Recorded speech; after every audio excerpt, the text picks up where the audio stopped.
오늘 우리에게 주신 하나님 말씀 열왕기하 4장 38절에서 44절까지 우리 일어나서 받들어 읽도록 하겠습니다. 제가 한 절 읽고 여러분 한 절씩 읽는 교독하도록 하겠습니다.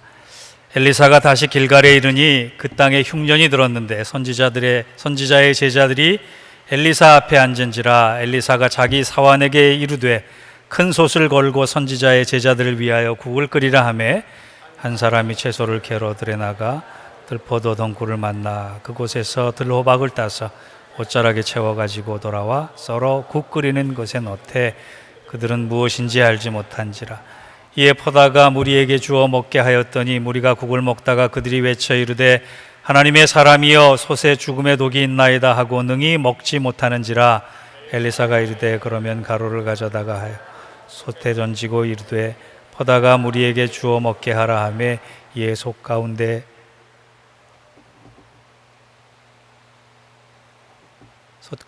독이 없어지니라. 한 사람이 바알 살리사에서부터 와서 처음 만든 떡 곧 보리떡 20개와 또 자루에 담은 채소를 하나님의 사람에게 드린지라. 그가 이르되 무리에게 주어 먹게 하라. 그 사환이 이르되 내가 어찌 이것을 100명에게 주겠나이까 하나 엘리사는 또 이르되 무리에게 주어 먹게 하라. 여호와의 말씀이 그들이 먹고 남으리라 하셨느니라. 함께 읽겠습니다. 그가 그들 앞에 주었더니 여호와께서 말씀하신 대로 먹고 남았더라. 아멘. 이는 하나님 말씀입니다. 지난 주간에 이런 글을 보았어요. 교회에는 세 종류의 목사가 있대요. 유능한 목사, 평범한 목사, 없는 편이 더 나은 목사. 성도들 입장에서는 어떤 목사가 더 신앙생활하기 좋을까라고 하는 게 문제였습니다.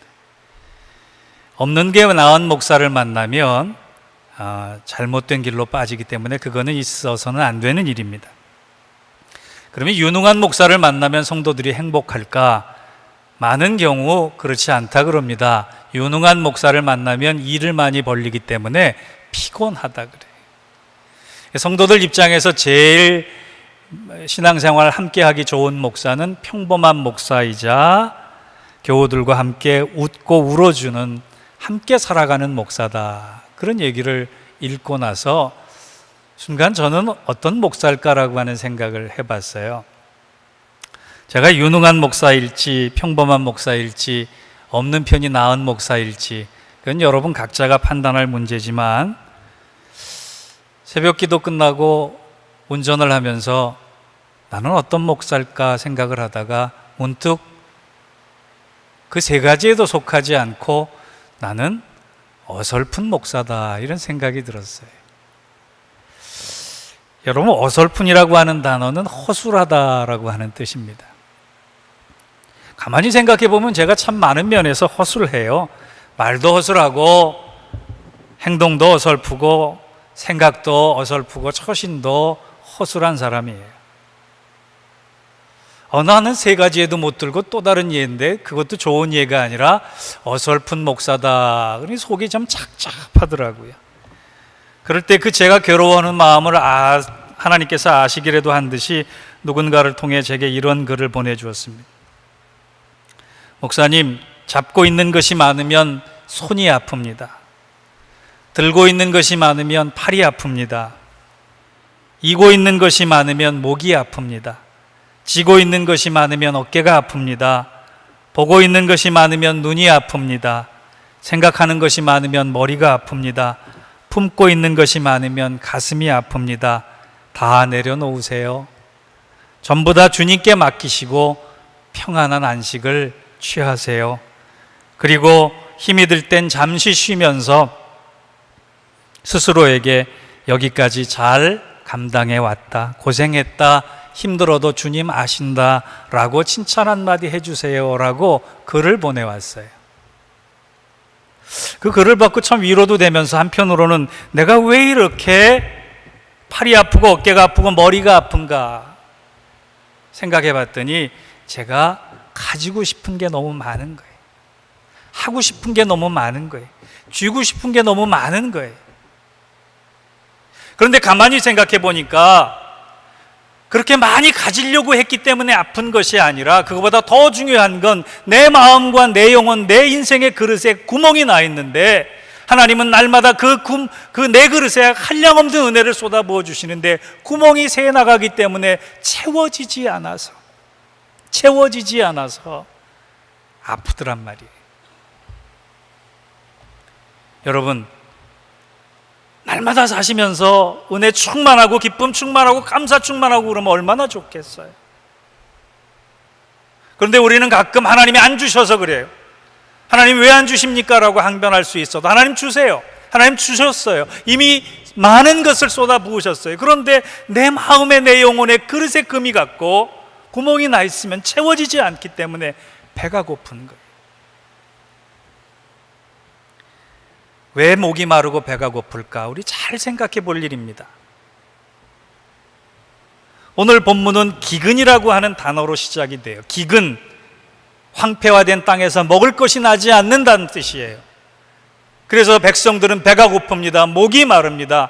이스라엘 온 전역에 기근이 들었고 흉년이 들어서 그것도 무려 7년이라는 기간 동안에 비 한 방울 오지 않아서 백성들이 배가 고팠어요. 목이 말랐어요. 그 기근은 믿음이 좋은 사람, 신앙이 좋은 사람도 비껴가지 않고 모두 다 그 기근을 맞이할 수밖에 없었습니다. 오늘 장면이 시작되는 열왕기하 4장 이하를 보면은 어떤 선지자들, 신학생들과 그 가족에게 가뭄이 피해가지 않아서 고통스럽고 목이 말라 배가 고픈 현장에 위대한 선지자 엘리사가 찾아왔다는 장면으로부터 시작이 돼요. 여러분, 엘리사가 찾아왔을 때 그 선지자와 신학생들 가족들이 제일 먼저 물어보는 게 뭐였겠어요? 위대한 선지자여, 우리가 배가 고픕니다. 우리가 먹을 것이 부족합니다. 우리가 목이 마릅니다. 이 일을 어떻게 하면 좋겠습니까? 라고 물어보지 않겠습니까? 그랬을 때 오늘 대답이 우리가 읽은 본문 8장에서 시작이 돼요.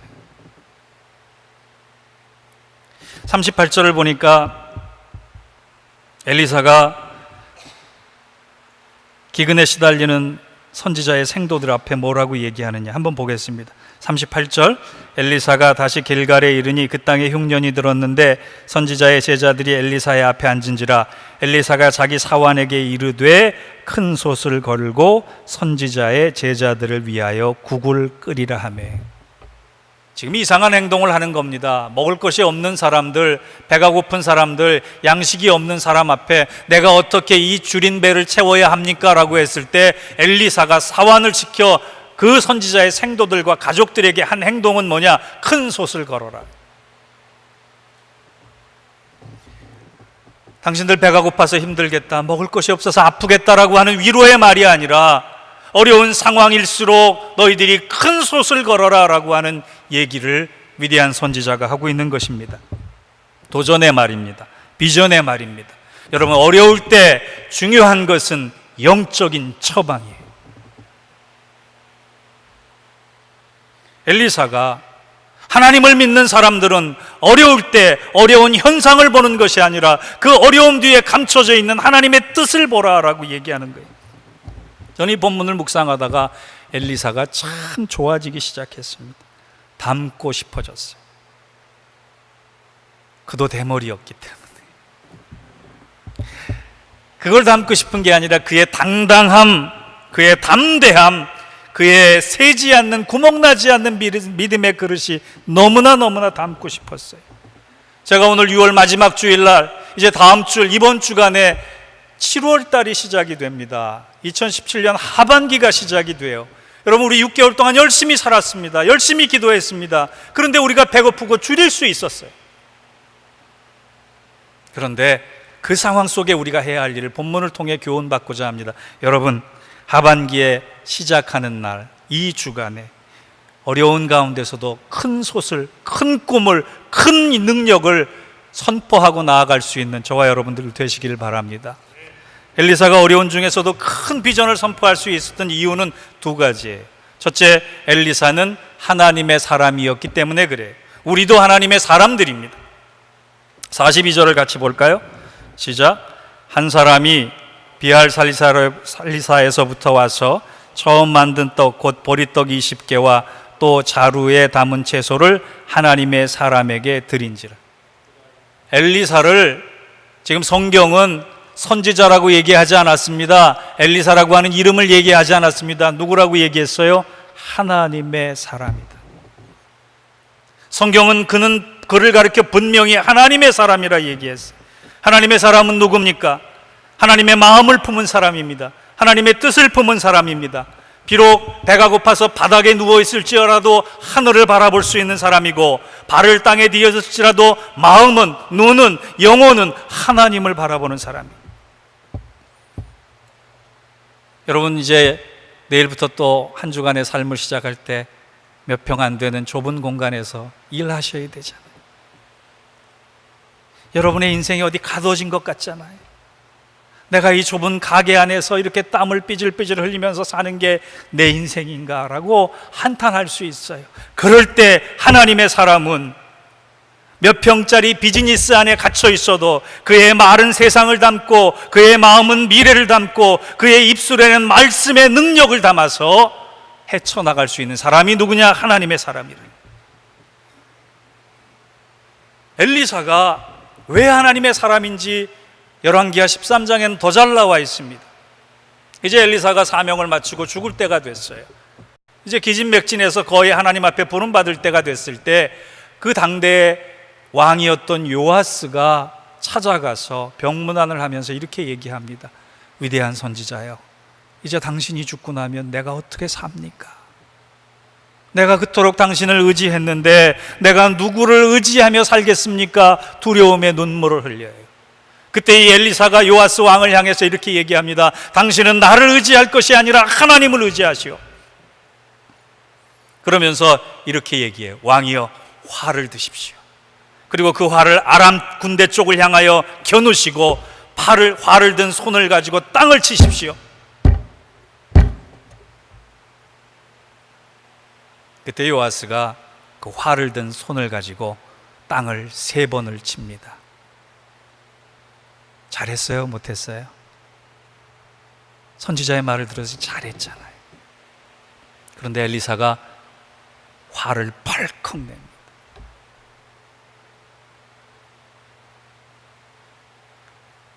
하나님을 믿는 이스라엘의 왕이 하나님의 말씀에 의지해서 땅을 치라고 했을 때 왜 3번밖에 치지 않습니까? 5번을 치고 6번을 치고 10번을 치고 100번을 치면 그 횟수대로 하나님이 승리케 하셨을 텐데, 당신은 그릇이 작아서 3번밖에 치지 않아 이제 아람 군대를 향해 우리는 3번밖에 이길 수가 없습니다. 여러분, 우리 가끔 2번, 3번 기도하다가 하나님 응답 안 하시는 모양이야.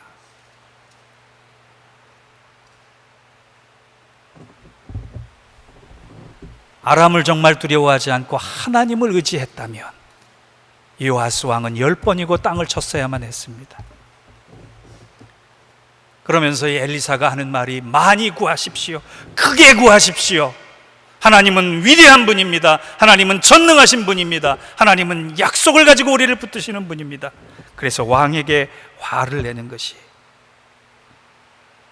여러분, 하나님의 사람들은 환경에 지배받지 않는 사람들이 되어야 함을 믿습니다. 우리가 그렇게 돼야 돼요. 바디메오는 앞이 보이지 않는 사람이었어요. 눈이 없었던 사람이에요. 그런데 그는 귀가 있었고 입이 있었습니다. 귀로 예수님이 오신다는 말을 들었고 입으로 다윗의 자손 예수여 나를 구원하소서라고 소리칠 수 있었어요. 위대한 하나님의 사람들은 없는 것에 시달리는 것이 아니라 하나님이 허락하실 것을 붙들고 살아가는 거예요. 저는 그래서 이 한 주간 기도하면서, 하나님, 여름만 되면 제가 체면이 안 서 죽겠습니다.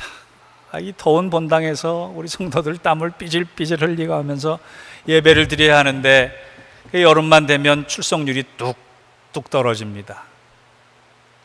하나님, 에어컨 빵빵 나오는 예배당 주옵소서. 그렇게 기도했어요. 그냥 에어컨 나오는 교회가 아니라 어떤 교회? 빵빵 나오는 교회. 기도대로 될 줄 믿습니다.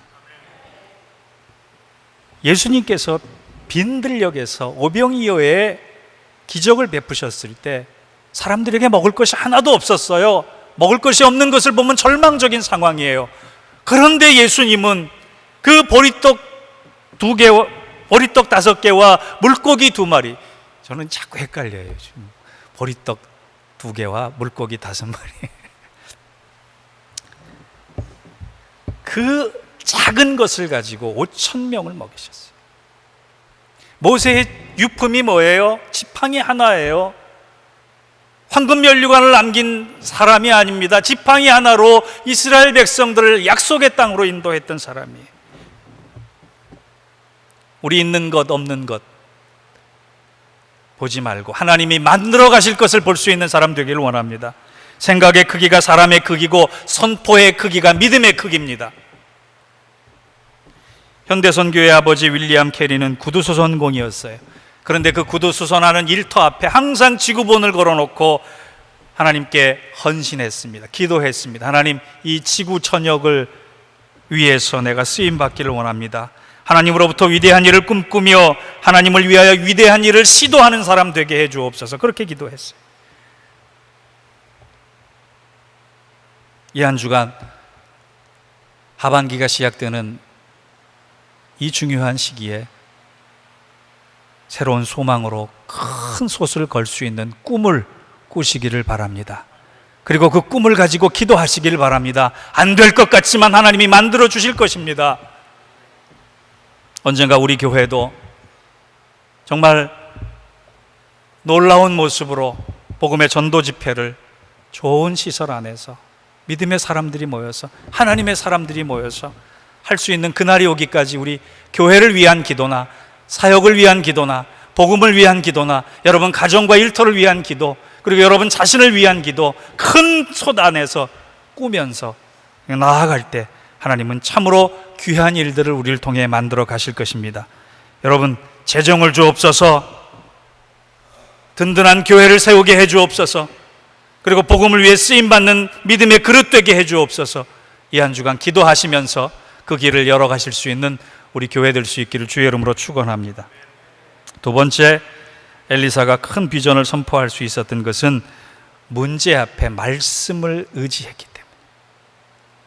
제가 방금 위대한 꿈을 선포하라 그랬어요. 큰 솥을 걸으라 그랬어요. 그런데 그것만 하면 되느냐? 아닙니다. 그 비전을 선포했을 때 여전히 난관은 우리 앞에 올 수 있어요.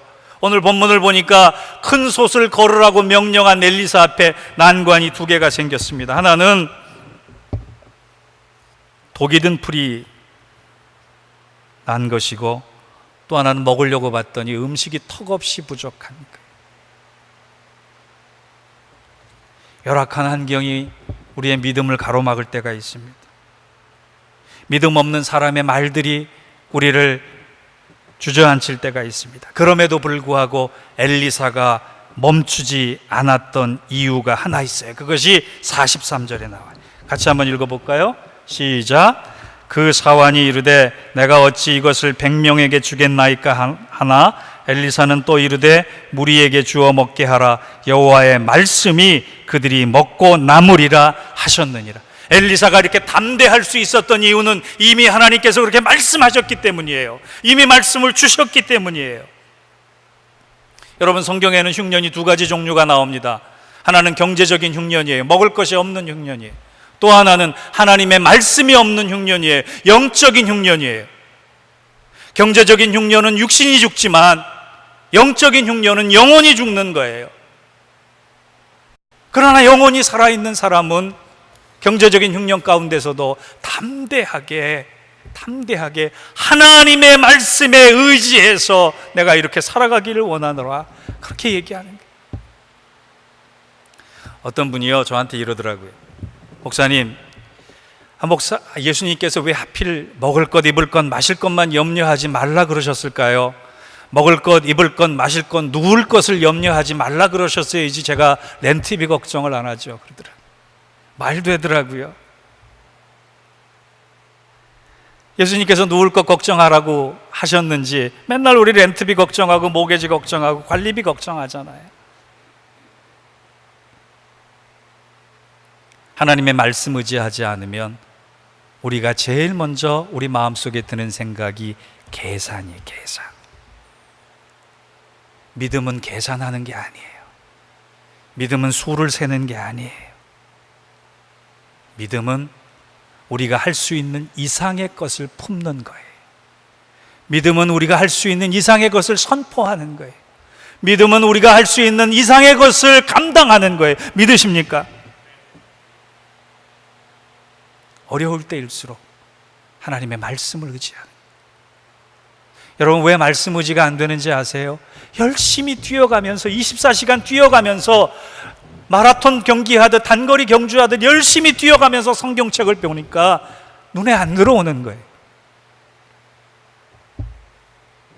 말씀에 의지하는 것은 내 마음에 다이너마이트 하나 품고 사는 것과 똑같이 이 말씀이 내 안에 들어올 때, 말씀을 통한 하나님의 약속이 들어올 때 내 삶이 얼마나 큰 폭발력을 가지는지 보여줄 수 있는 믿음의 사람이 되는 것이, 뛰어가면서 성경만 보려고 하지 말고 시간을 내서, 시간을 구별해서 하나님, 내가 이 하나님의 말씀을 내 언약으로, 하나님 주신 언약으로 삼기를 원합니다. 그저 성경만 보는 것이 아니라 내 목적이 하나님의 목적이 되기를 원합니다. 내 의지가 하나님의 의지가 되기를 원합니다. 내 능력이 하나님의 능력이 되기를 원합니다. 그렇게 쓰임받기를 원합니다. 그렇게 하면서 하나님을 의지하려고 할 때 말씀이 내 안에 들어오는 거예요. 그래서 여호사밧 왕이 선포했던 것처럼, 여호사밧 왕에게 하나님이 주신 말씀이었던 것처럼, 이 전쟁은 너희에게 속한 것이 아니라 나에게 속했다. 말씀을 의지하는 사람에게 하나님께서 그렇게 해 주시는 거예요. 제가 지난 주 중에 어설픈 목사라고 하는 단어를 가지고 마음이 무거웠다라고 했을 때 주님께서 제게 주신 감동이 하나 있어요. 수요 예배 설교를 준비하는 중에 제게 그런 말씀을, 마음의 감동을 주셨어요. 너 어설픈 목사냐? 그런데 너의 가치는 너가 결정하는 것이 아니다. 너의 가치는 내가 결정하는 것이다. 내 깨어진 믿음의 그릇에 그리스도의 손으로 한 번의 만지심이 있을 때 그 그릇이 막아지고 온전해져서 그 안에 예수라고 하는 보배를 담을 때 나는 상상할 수 없는 하나님의 사람으로 쓰임받을 수 있다라고 마음의 담대함이 확 올라오는데 얼마나 큰 은혜가 되는지 몰라요. 여러분, 여러분의 자신의 가치는 여러분이 결정할 일이 아닙니다. 여러분 안에 그리스도가 담겨졌을 때 주님께서 결정하실 일이에요. 그럴 때 내 삶의 변화가 있고 내 삶의 목적의 바뀜이 있고 내 능력의 전환이 있을 때 우리는 놀라운 모습으로 쓰여질 것입니다. 그래서 44절에 이런 기근 속에 이런 풍성함이, 기적이 있어요. 같이 읽어봅시다. 시작. 그가 그들 앞에 주었더니 여호와께서 말씀하신 대로 먹고 남았더라. 기근의 현장에, 흉년의 현장에, 배고픔의 현장에 먹고도 남음이 있는 하나님의 기적이 말씀을 의지하는 사람들 앞에 펼쳐지는 것입니다. 저는 우리의 앞날이 그렇게 될 줄 믿습니다. 결론을 맺습니다. 콜로라도 유니버시티에 존이라고 하는 유명한 시각장애인 학생이 사람들에게 알려졌습니다. 그 학생은 언제나 자기의 불행과는 상관없이 행복한 모습으로 보였고 또 많은 사람에게 귀감이 될 정도로 모범적인 삶을 살아서 모든 학생들에게 칭찬을 받는 사람이었어요. 그런데 이 존은 처음부터 그랬던 것이 아니라 어려서 눈을 다쳐가지고 앞을 볼 수 있다가 볼 수 없게 돼서 자기는 더욱 불행하다고 생각했던 사람이었어요. 절망에 빠져 있었고 분노에 빠져 있었습니다. 공부하면 뭐하나, 인생 살면 뭐하나 늘 낙심하고 있었어요. 그런데 어느 날 아버지가 이 좌안을 향해서 큰 소리로 책망을 하면서 너 언제까지 그 모습으로 앉아 있을 거니? 이제 겨울이 다가오는데 겨울 폭풍이 우리 집에도 몰아닥칠 거야. 아빠는 바빠서 나가야 되니까 아빠 나가 있는 사이에 너의 창문에 윈터 스톰, 이것을 막을 수 있는 방풍막을 너가 달아라. 아빠의 명령이 얼마나 준엄했든지 화는 나고 오기는 났지만 이 좌안이 할 수 있는 일은 아무것도 없었습니다. 아빠가 문을 닫고 확 나가는 순간에 오기가 생겨서, 그래 내가 그것을 달면서 사다리에서 떨어서 죽으면 아버지가 기뻐할진 모를 거야. 안 보이는 눈을 가지고 창고에 가서 재료들을 꺼내다가 보이지 않는 눈으로 겨울 폭풍이 오기 전에 자기 방의 창문에 방풍막을 달기 시작했어요. 그 어설픈 모습으로 내가 해낼 수 있을까 반나절을 쩔쩔매면서 어렸을 때 봤던 자기 방의 구조를 생각해서 겨우겨우 어떻게 달았는지는 모르지만 그 창문에 방풍막을 달았습니다. 그러고 났더니 앞이 안 보이는 나도 무언가를 할 수 있구나, 나도 쓸모있는 사람이구나 라고 하는 것을 생각해내고 그 다음부터 삶이 달라지기 시작했어요. 나는 아무것도 할 수 있는 사람이 아니라, 할 수 없는 사람이 아니라 나도 무언가는 할 수 있는 사람이구나 라고 하는 고백이 그의 입술로부터 나왔을 때 그의 삶이 달라졌습니다. 학교 생활이 달라졌습니다. 그는 열심히 공부해서 콜로라도 대학에 들어가서 모범생이 됐습니다. 졸업하는 날 그가 연사로 이런 얘기를 사람들 앞에 했어요. 저는 아무것도 할 수 없을 줄 알았던 사람인데 어느 날 아버지가 나에게 방풍막을 달라고 했을 때 나는 무언가를 할 수 있다는 자신감을 얻었고 그 이후로 내 자신은 달라졌습니다. 처음에는 아버지를 원망했습니다. 그런데 나중에 알게 된 것은 내가 사다리에 올라가서 어려운 가운데 방풍막을 다는 동안 나의 아버지는 언제나 내 곁에서 나를 지켜보고 있었습니다. 아버지는 나에게서 2m 이상을 떨어진 적이 없었습니다.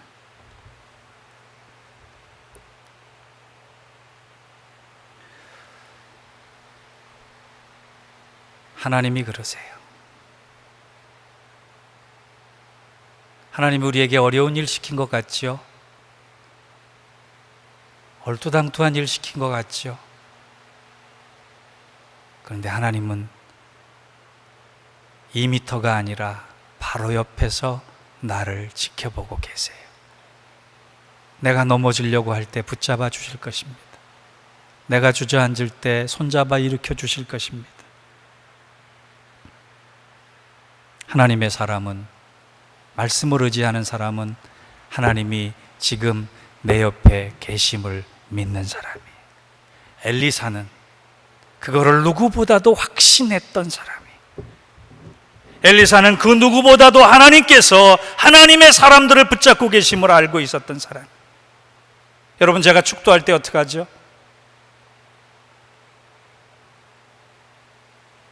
하나님의 사랑하심과 은혜 주심과 붙들어 승리케 하시는 역사가. 축도 얘기가 나와서인데요, 저처럼 요즘 어설픈 목사님이 어느 날 축도를 해야 되는데 더위를 드셨는지 축도할 때 지금은 이게 생각이 안 난 거예요. 그러다가 입에서 탁 튀어나온 말이 가끔은 우리 주 예수 그리스도의 은혜와, 그렇게 말씀을 했대요. 더우면 안 돼요. 그런데 하나님은 가끔 우리를 도와주실까요?